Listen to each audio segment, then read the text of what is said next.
Bismillah ar-Rahman ar-Rahim wa salatu wa salam ala Rasul al-Kareem. Assalamu alaikum and welcome to Takaful online course.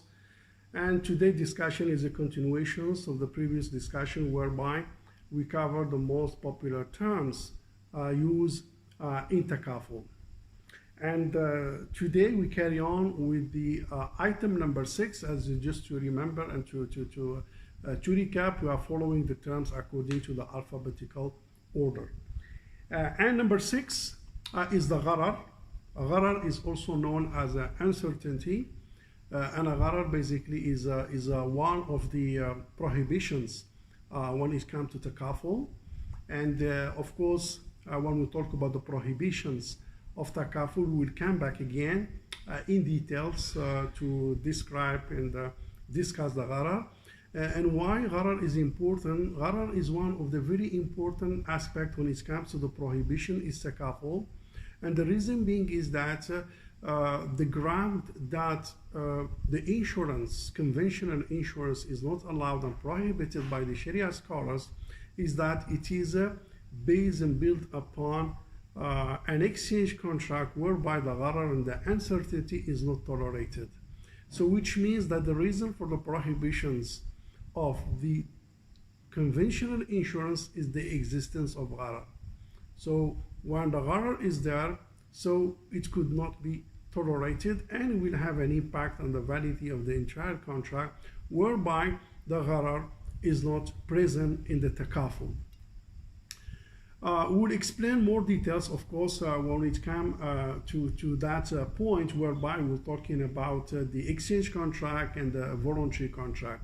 Gharar as gharar does exist in takaful. We can't say it doesn't exist, but the reason for its tolerance because it is based on tabarra contract, and it is and the same gharar does exist in the conventional insurance, but it is not tolerated because it is built upon an exchange contract, which means that the gharar is not tolerated in exchange contract where the conventional insurance is built upon, but it is tolerated in tabarra contract where the takaful operator or where the takaful concept is built upon. That's basically the distinctions of this point. But again, as I mentioned, we will have a coming session when we talk about the prohibitions whereby we will zoom and dive more with some relevant example on the uncertainty. But as of now, we just keep it as a term and provide a high-level description. So again, gharar is a kind of uncertainty, is a kind of ignorance, is a kind of lack of information about something that have an impact on the contract, which turn it into invalid contract from a Sharia standpoint. And in order to validate that contract, basically the certainty or the uncertainty or the gharar or the ignorance should be removed. That's why this kind of gharar is not tolerated also in Islamic banking, and the reason being is that Islamic banking is built upon exchange contract like buying and selling. This is why you have to know what you are buying, you have to know what you are selling, and all the specification and descriptions should be provided in order to validate the contract. So the lack of information will have an impact on the contract. Why? Because of the existence of gharar.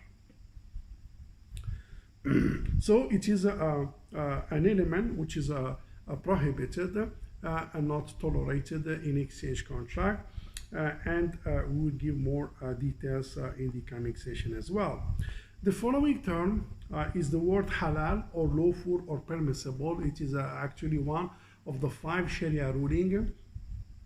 We have the wajib or the obligations, we have the mandub or the recommendation, and we have the permissibility, which is the mubah, and we have the makruh, which is the dislike, and we have the prohibitions, which is the haram. So here lawful or permissible or halal means permissibility, which is one of the 5 ruling, which is in the middle, meaning it has the neutral positions.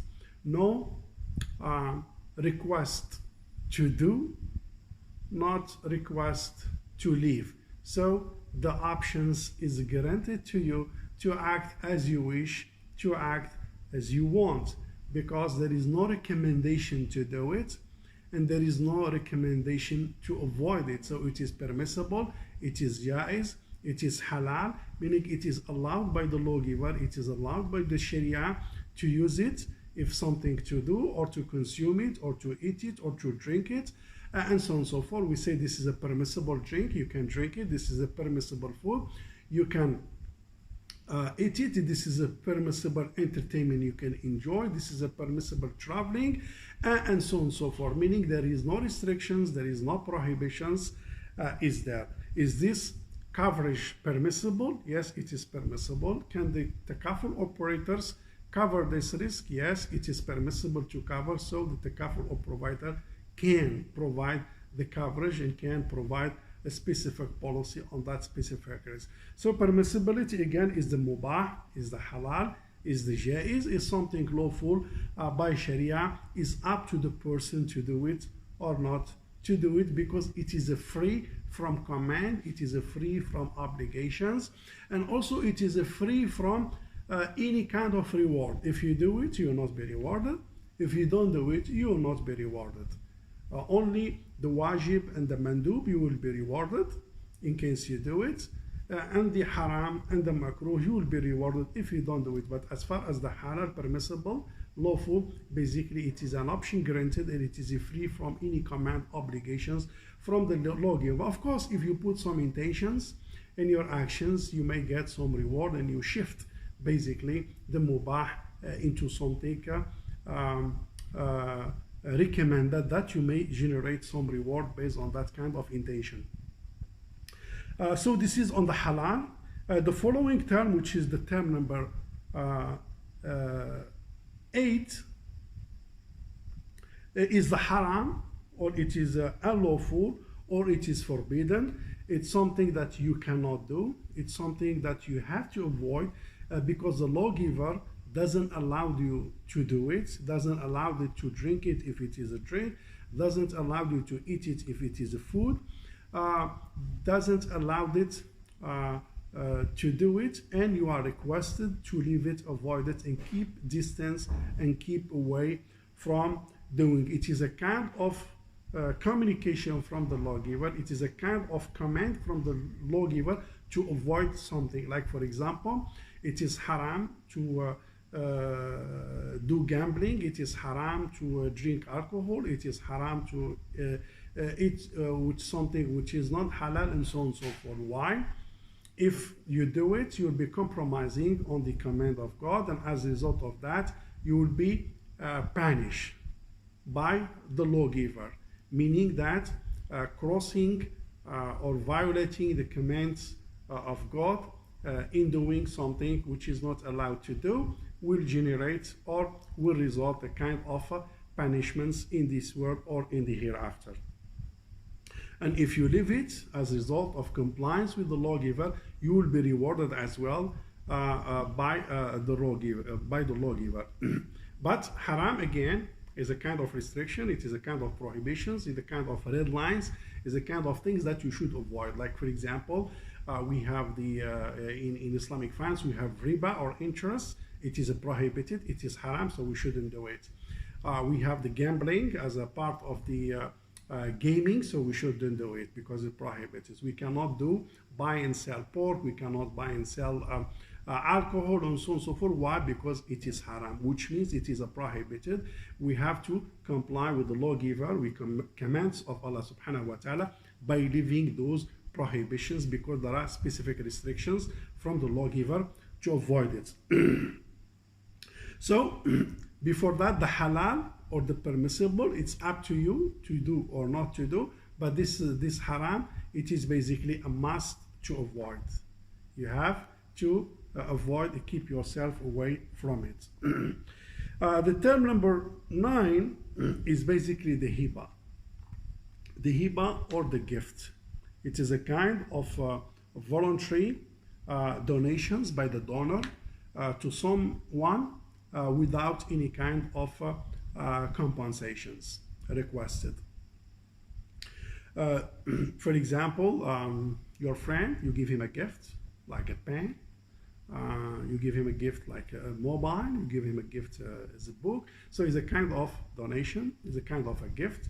it's a kind of asset or valuable things given to other one in the form of donations without any kind of monetary value in return, meaning you don't get any kind of financial reward, any kind of consideration. Because if I give you the book and you give me the money, it becomes sales, right? If you give them the book, but you don't ownership, you keep it, but you keep paying me something, so it becomes leasing, a lease. But here we are talking about transfer of ownership of a specific asset through donations, which is a voluntary gift, without any consideration. So you don't need to give me money.